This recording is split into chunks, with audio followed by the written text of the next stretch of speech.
Welcome to CityCast Denver. I'm Adrian Felix, and here's what Denver's talking about.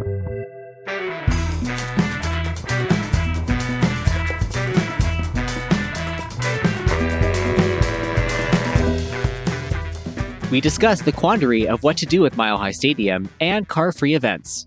And in our bonus segment for neighbors, actual clowning around. Okay, so I'm super excited for this episode because I've actually seen our regular contributor, Michelle Jackson, on multiple episodes. I love her on Instagram. I'm so happy to have you today. Hi, I'm super excited to be here. The thing that I think that you are known for is the hot take. I feel like where I am good is maybe like the details around political stuff, but you actually have hot takes. So I'm super appreciative. But I like to share them on Threads specifically. So if you're on Threads, that's the place hang out with me there. Well, I just wanted to start out by giving a quick shout out to CityCast's weekly newsletter, Keep It Local. It's your guide to everything Denver, including the best eats, places to shop and explore, and it hits your inbox every Thursday. Thanks to the sponsors of Keep It Local, Denver Economic Development and Opportunity Office, and the Denver Metro Chamber of Commerce for making this possible. All right, so our first topic, Michelle, is what to do with Mile High Stadium and its conversion once the new stadium is built. The Broncos this week released their updated plans for Burnham Yard, and the question remains of what to do with Mile High. So before we get into the larger discussion of what everybody else wants for the stadium, I want to hear what you desire. Okay, so first, I think it's hilarious that you keep calling it Mile High. That is a true Denverite right there. Yes, yeah. Anything else? No Empower Field for you. But so for me, actually, I have a deep desire to have Denver bring two specific types of teams to Denver, but they need a facility in order to do this. So the PWHL, which is the Women's Hockey League, and the WNBA, which is the Women's Basketball Association, we need a team for each sporting space. But in order to do that, they need a facility. And it's my view, there's a couple other places in Denver this could happen, but quite honestly, where Empower Field, Mile High, to us old heads, currently stands, I think it would be an absolutely perfect spot for a stadium that houses those two teams. There's so many things you could do with a facility like that. It is very clear that we can get butts and seats for our women's sports teams in town. And it's also clear that the other facilities can't house them because we have so many teams that there's only so much space. And honestly, I think the women need their own space anyway. So that's what I propose. We need a stadium, a spot, a space for women's basketball and hockey, similar to Ball Arena that has the Nuggets and the Avs and the Mammoth, because I'm a huge Mammoth lacrosse fan. Look at you. I'm all about that life.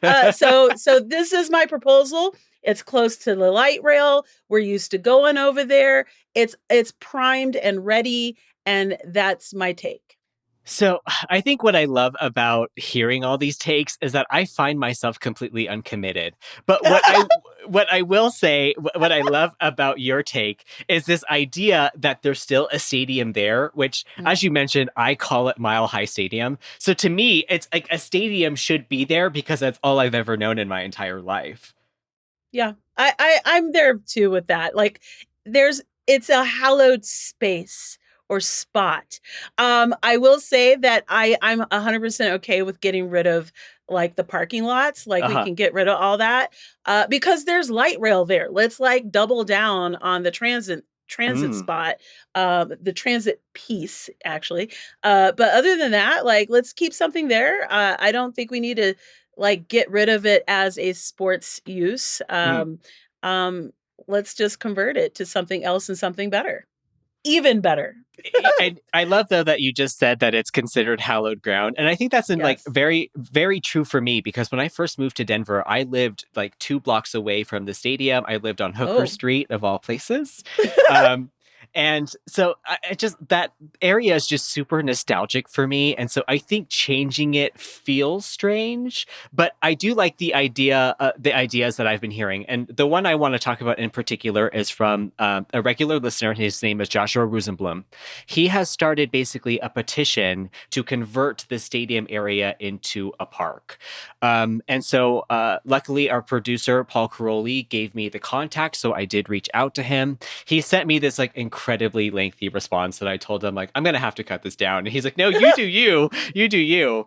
But basically, what I surmised from that is that he was coming from a place of like wanting to think about like maybe like the harmed communities that have been in the area, or when the decision to put it there had maybe harmed communities in the past, and that he believes in things like affordable housing and just wants to like amplify the voices of community who, are going to have to make it the decision on what happens here.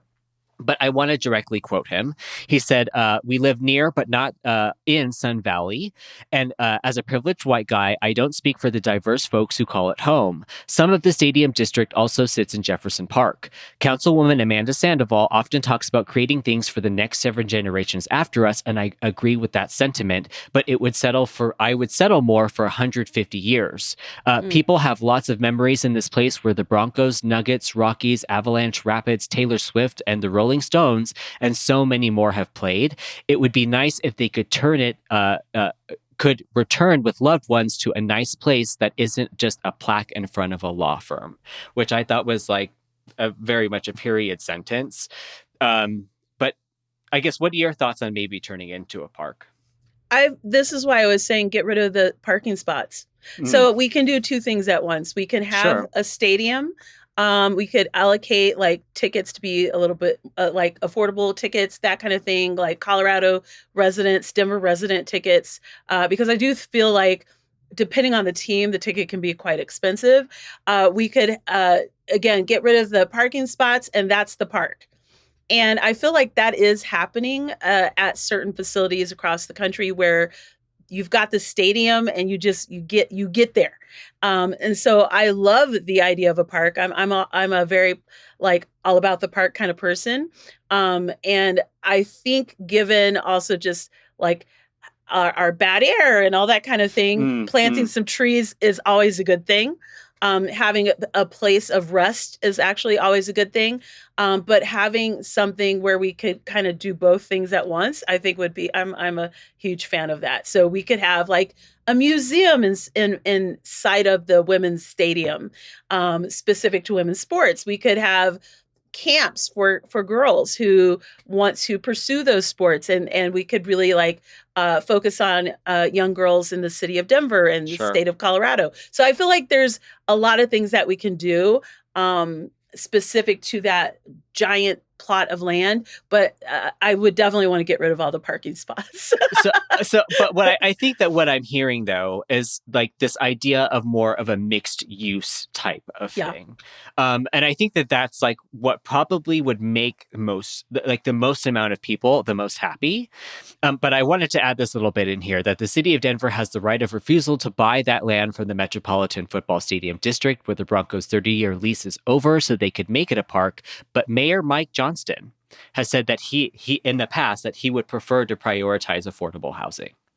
I love that too, to be honest. We don't have enough. And so there's I have no issue with that whatsoever, especially because it's by transit, which is a big area of focus for me. So it's by the light rail. You can hop on and get downtown, do other things, and maybe be car free if that's something you chose. So I'm up for that. I do see that maybe that is the happy medium, is more of a mixed use, but I think we're going to take a quick break there. And when we get back, we're going to talk about what the community at large is saying.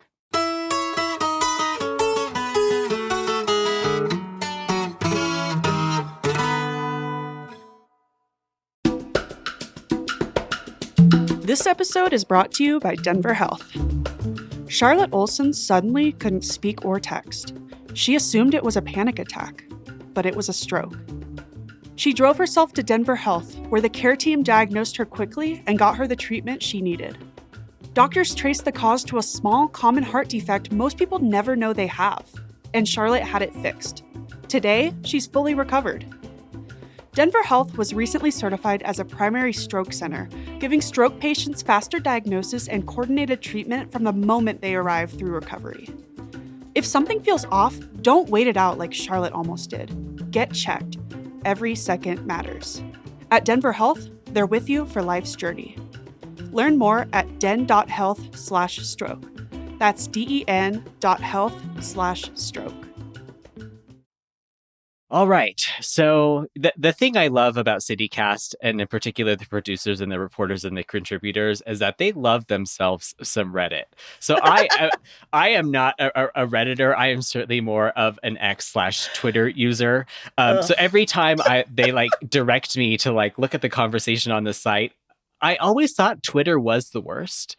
But it's something else. But anyways, obviously there was a post in there about, this Joshua Rosenblum and his petition to go ahead and make it into a park. And some of the comments, I just wanted to get maybe your feedback in.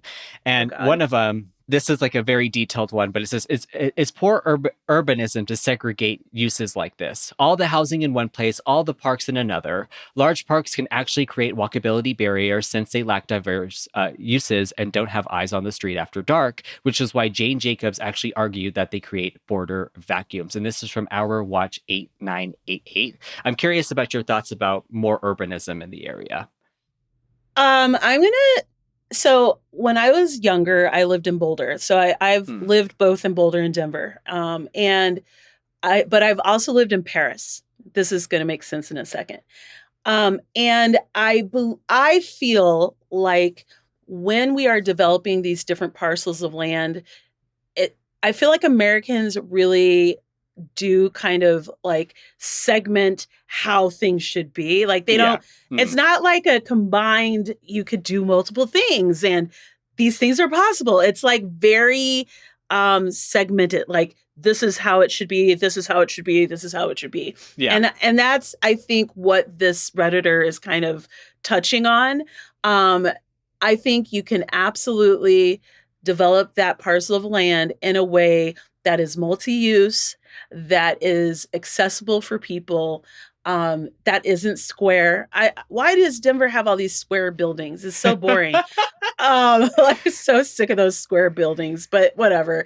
But I think you could have, sidewalks with lights and lamps so that you could see. You could have, ice cream shops or a really good, little markets. Like there's all kinds of things we can do. I think it's just a lack of creativity on our part if we're unable or unwilling to do it. One thing I will also mention is that Paris, which is a city that's over 2,000 years old, has been actively working to green the city. And they have successfully done that. They've created spaces where you're just walking or riding your bike, where before it was cars. They've planted trees. They've very successfully done this, as has Amsterdam back in the day. So I think when Americans talk about, well, we need to drive, we need to do this, I'm like, guys, go look at the places that have done this recently. It is doable. It's like whether or not we have the will to do it or the belief that it can happen here.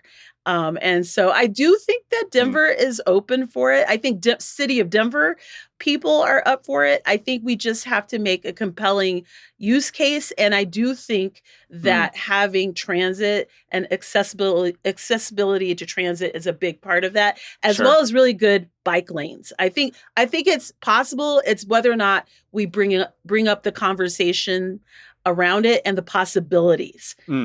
We'll see how that goes. I think that what you touched on was like this, that basically that we have a tendency to have a white and black thinking. And I think that is like particularly true when like the very contentious Park Hill golf course discussion comes up, because everyone has an opinion on it.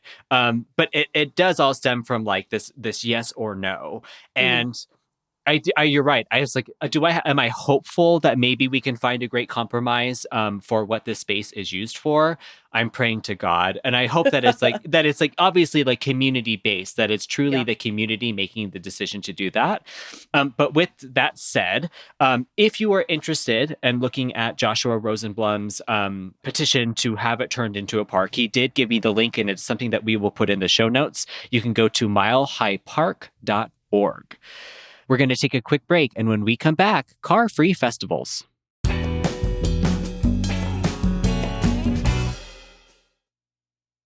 So, Michelle, when you were pitching stories and I was getting some of your hot takes, you had some very hot takes about festivals and events in the city in particular. One of them being the Saigon Azteca Night Market and the other being First Fridays at Art Walk. You said First Fridays should be car-free. Why do you Yes. feel that way? Okay, so I love the Santa Fe First Friday. I think it's amazing. I like how different spots across the city are activated for it. The problem with the one specifically on Santa Fe is it's a it's so popular, right? And so I just have begun to feel in the last few years it's so popular that it's not safe because there's so many people. We're in the road, we're trying to be on the sidewalks. It's just it's outgrown the space, I think. And in order for it to feel safe for me, I want it to be car free. And that is why I only go to the one in August now during the summer, because I just don't feel safe trying to like be in that space with that many people along the road. And it's just too much. It's not enjoyable. So I really look forward to the car free August experience because I feel like there's plenty of space for everyone to go and get food, to listen to music, to, walk around. And I'm not worried that I'm about to get hit by a car. So I guess my question is that you had mentioned that there is one single event during this that in which they do the car free thing. Mhm. My question is why only one? Like that seems like a very strange thing to me. I think it's the cost. I feel like it's expensive to shut the roads down. I think that there's a whole protocol around that. I feel like this is one of those things where maybe the city has an opportunity to partner with them financially to make it happen. It's popular enough that it would make sense. And I think that they could argue that it's a really good like marketing tool too, to like folks coming to the city. Hey, if you're coming and you're visiting at this, time of month, come down to Santa Fe Art Walk. It's car free, blah, blah, blah, blah, blah. I don't think it would be, I think they would recoup the money if they were to opt to do that, is what I'm saying. To my perception, and I could be wrong, and I feel like they will correct me if I am, but my perception is that the district probably has to pay for the road closures and stuff like that. And I would say, is there a way for us to facilitate this specifically during the summer, just June, July, and August? That's it. Because I think that it would be a much better experience overall for everyone. So, with that said, Westward had asked the same question last year, and I guess from the people that they spoke to, as well as community input, it came down to sidewalk space, unlicensed vendors, and a dispute between different types of businesses. Since then, voters have approved a GO bond with money for street infrastructure, particularly on Santa Fe, that emphasize like sidewalk infrastructure. Do you think that will make a difference in the upcoming years? I think anytime we can fix the sidewalks and make them more accessible, that's a no-brainer. But that's still not addressing the issue that I have, which is when you have everyone it feels like everybody and their mother trying to shove themselves onto the sidewalk. I don't care how big the sidewalk is. There's a point where you need to open the street. And I think that I stopped going to the June and July First Fridays on Santa Fe. I want to say at least 3 years ago. I was like, this feels unsafe. And this is too much. And I have literally, at least for the last 3 years, I am obsessed with the August one, and I go. And it's because it's just a much better way to experience that event. It just is at that time of year. At other times of year, it's not as bad, but it's summer. And so it's just really popular. It's really fun. I think it's a wonderful experience to eat my way through, this different stalls and, pop into the different market, art spaces. But no, I don't think that's going to solve the problem. Well, you know what? I think I'm going to agree with you here because, to be fair, I want to say that I've only gone to the First Friday Art Walk maybe once, maybe 3 or 4 years ago, and it was certainly one in which that there were cars around, and I will certainly say that I did not feel safe. Like I very much agree with you there, and in particular because I feel very cognizant, like I know what's going on, but when there are kids involved and then, not everyone is like as able-bodied, it's just a very scary situation. But I think I agree with you here that the best thing to do is like make this kind of event car free. It's a better event overall. And also just tie it to summer tourism marketing. Like sometimes like this event doesn't exist separate from everything else, right? Like it is something that we could, market to the people coming to visit the city.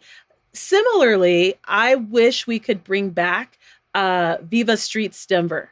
To this day, I am so sad that Denver still cannot get this type of event going and for those of you who are like, what is Viva Streets? So basically, it was the second iteration of what's basically called Ciclovia in Colombia. It's an event that came out of Colombia in the 70s.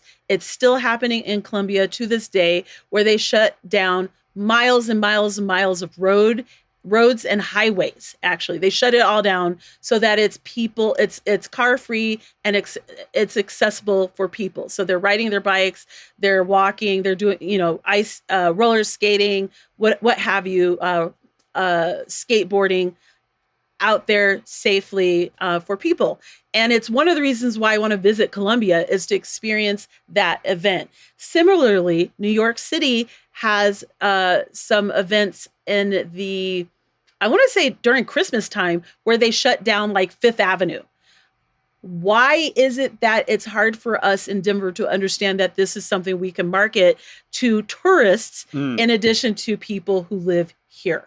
Sure. So I think that Viva Streets was a phenomenal experience. A little surprising because it never rains, and it rained on 2 of the Saturdays that they held it, which was so confusing. We were just like, what is happening? But I just think that it is something that we could still do. I actually attended the original, it wasn't called Viva Streets, it was something else. And it was actually held in Park Hill. And it was like maybe 37th. I don't even know what street it was, but they had this whole street shut down, and it was amazing. Every time I've had this experience, participate in this experience in Denver, it's amazing. We just can't seem to keep it going, and it drives me crazy. So anyway, shut the streets down, people. Shut them down. Well, so I love that you say that, because I'm sure that there's some listener who's probably just like fuming. But with that said, I love that for you. Well, I see, and that's the rage bait hot take that I'm looking for. They're not even coming to Denver anyway. Like, a lot of the folks who are mad about it probably don't even come here, and they still think 16th Street is a hellhole. But this is the thing, is that, I'm from Greeley. That isn't particularly like a big city, though it's certainly been growing in the last decade. It's growing. The street closures. You're from Greeley? I am. Yes, born and raised. Interesting. Yes. Okay. But a big difference is like that Denver always has street closures, people. Like, I don't know what you want me to do. I don't know how like you want to deal with like wanting to maneuver around it, but cities tend to have street closures, and it happens. It happens. Yeah.